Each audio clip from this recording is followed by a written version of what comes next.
Hey guys, so today we'll be taking a look at my vast collection of vinyl records. Now, of course, when I use the word vast, I mean like I have 12 records. But that's why I have so far in the parentheses in the title because I intend on getting a lot more records in the future. Before we start, I just want to let you guys know that I will be doing these in ABC order of the title of the artist who released the record. Anyways, without further ado, here are my records. First up, we have For Those Who Have Heart by Date Remember. Now, this one's a coincidence because it's also the first record I ever bought.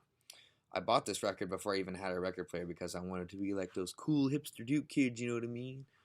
I was a little disappointed with this record when I bought it because it isn't the For Those Who Have Heart reissue that was re-recorded and has some of the re-recorded versions of old songs from their first album. But that's cool because it's still a good record. Now, let's go through the tracks. See, Date Remember is one of those bands that likes to be really confusing and weird with their song titles to try to look cool. Not saying these songs are bad or anything, but I mean, look at some of these song titles. Like, fast forward to 2012. This record was released in 2007, so I don't know what they were thinking when they titled that song. We skip a few songs and we get to The Plot to Bomb the Panhandle. I don't even understand. Like, there's no lyric in this song that says anything about bombing, let alone like a panhandle. Once we get to side B, track 11 is titled I Heard It's the Softest Thing Ever. Do I even need to comment on that one? Now, I can't go to the next album without mentioning the cover they did of Kelly Clarkson's Since You've Been Gone. Although it's totally what you'd expect when you think of a band such as A Day to Remember covering a song like this, it's actually pretty good, so give it a listen. This next one is one of my favorite rock albums ever, Favorite Worst Nightmare by Arctic Monkeys. Most people say that their first album, Whatever People Say I Am, That's What I'm Not, is their best record. And while it is fantastic, this one is the one that does it for me. There's not a bad song on here. And honestly, 505, the closer of the album, is one of the best endings to an album I've ever heard. If you just want like a chill, easy to listen to rock and roll record, I recommend it. Nothing special really. I don't really have anything else to say about it. Check it out. Now this one's a heavy metal classic. Master of Reality, the third record by Black Sabbath, is quite an album. I bought this one at a record store in the middle of North Carolina a few months ago, wanting to get more into the older stuff and explore the music that inspired most of the music that I listen to today. And I see why these guys were so influential. The lyricism in these songs is just brilliant, especially in songs like in the album closer, Into the Void, with the lyric, Freedom fighters sent out to the sun, escape from brainwashed minds and pollution, leave the earth to all its sin and hate, find another world where freedom awaits. Like, that's some powerful stuff. Why these guys caused so much controversy back in the 70s and 80s, I will never know.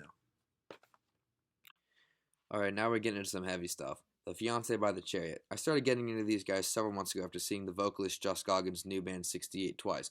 Once on Warped Tour and the other on tour with the band called Norma Jean. This is an insane record, guys, I'm not gonna lie. Anyone who likes the traditional screamo slash metalcore probably won't like this at all. And I'm honestly okay with that because I don't want this band's fan base to be polluted with cancerous emo kids that cry while listening to bands like Asking Alexandria and Blood on the Dance Floor. We all know that the only reason people listen to those bands is because they apparently have attractive vocalists. So I don't really understand why this band doesn't have any more emo fans. I mean, look at this good looking man. Shows like how hot he is. How he doesn't have girls throwing their bras on stage during the shows, I will never understand. Now, if we look at the track listing on this record, you'll see that the song titles tell a bit of a story almost. Listen, so we got Back to Back, they faced each other. They drew their swords and shot each other. The deaf policemen heard this noise. They came to kill the two dead boys. And then, Forgive Me, Nashville, and the trumpet. I don't think those two are part of the story. But I think that's pretty freaking cool, actually. I honestly don't know what this is talking about or like how to interpret it. So if you guys want to let me know in the comments what you think, that'd be pretty cool. I'm interested to see what you think about that. Alright, next album. Alright, we're going old school on this one, guys. This is Fresh Fruit for Rotting Vegetables by Dead Kennedys. I am honestly ashamed to say that this is the only record that I own, but I think I kind of make up for it since I think, however, I'm not 100% sure, that this is an original record that was pressed back in 1980, I believe. I mean, I think so because it's like a really old record. Like, look at, I don't know if you can see, but there's like a ton of scratches on it and stuff, and it just has an old appearance to it. I don't know. Um, Shout out to my friend Taylor because her family used to own a record store in Pittsburgh and she had this left over from when it closed down and gave it to me. So thank you, Taylor. All right, so that's basically it. Check this record out. I mean, it's a punk classic. I don't think punk would be where it is today without it. I love the Dead Kennedys. All right, so here we have Saint Cecilia, the EP by the Foo Fighters. Now, again, I am ashamed to say that this is the only EP that I own, but like I said, I am planning on getting a ton more records in the future, so don't get your turntables in a twist. See what I did there? Because records.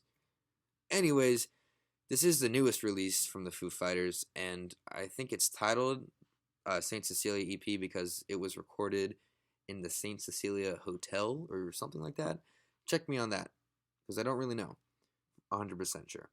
But this EP was supposedly released as a thank you for their fans and in response to the terrorist attacks in Paris late last year. This is why I love the Foo Fighters so much.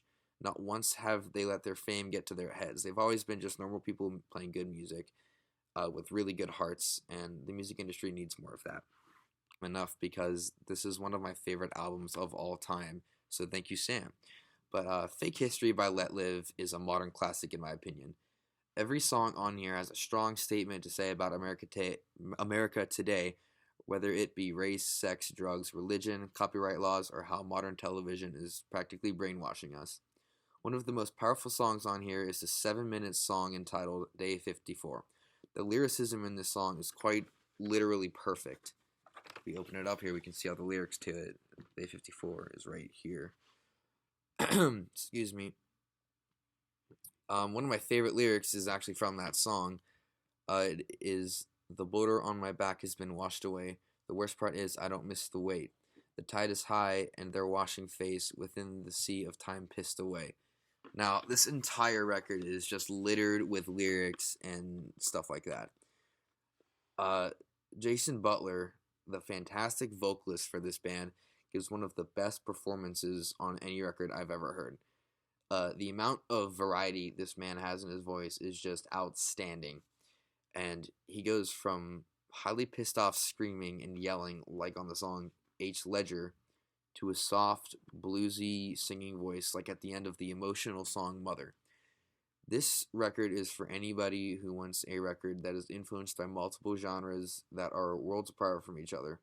Seriously, you can find influences from punk, jazz, blues, alternative, and metal, and even R&B everywhere on this record, and it just blends together so well. Highly recommend this one. Okay, so this one was sort of a surprise when I first got it because it was a Christmas gift from my grandparents.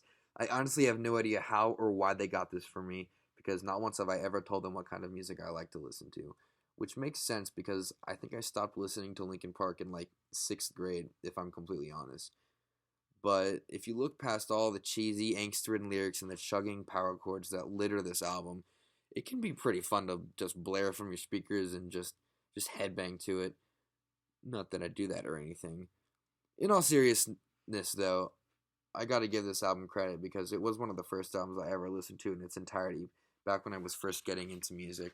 And I'm thankful because without this record and records like it, I probably wouldn't be where I am today.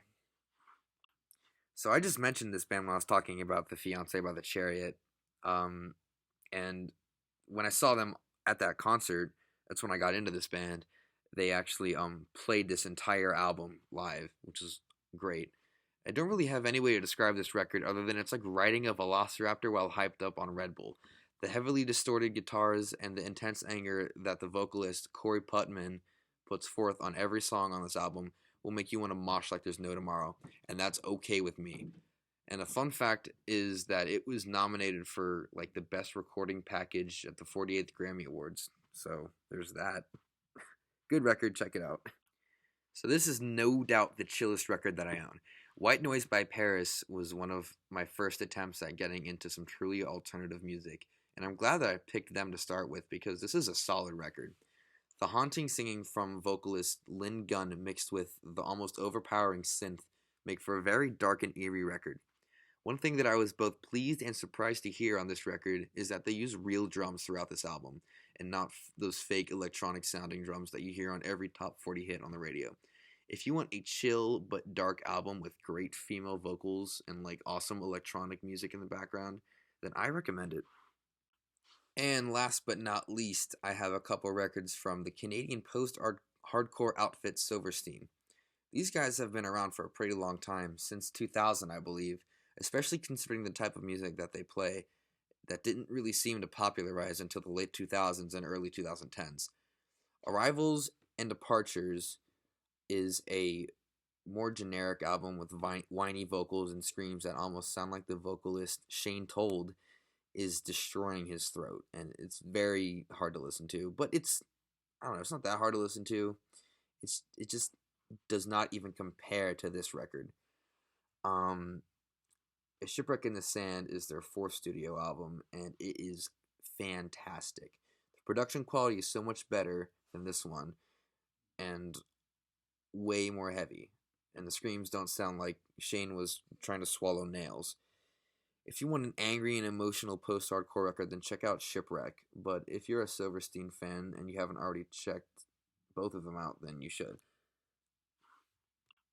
And that concludes my vinyl collection so far. Like this video and subscribe if you enjoyed it. I'm thinking of make this like a yearly thing or like maybe once every other month. I don't really know yet, so let me know in the comments what you think. Thanks.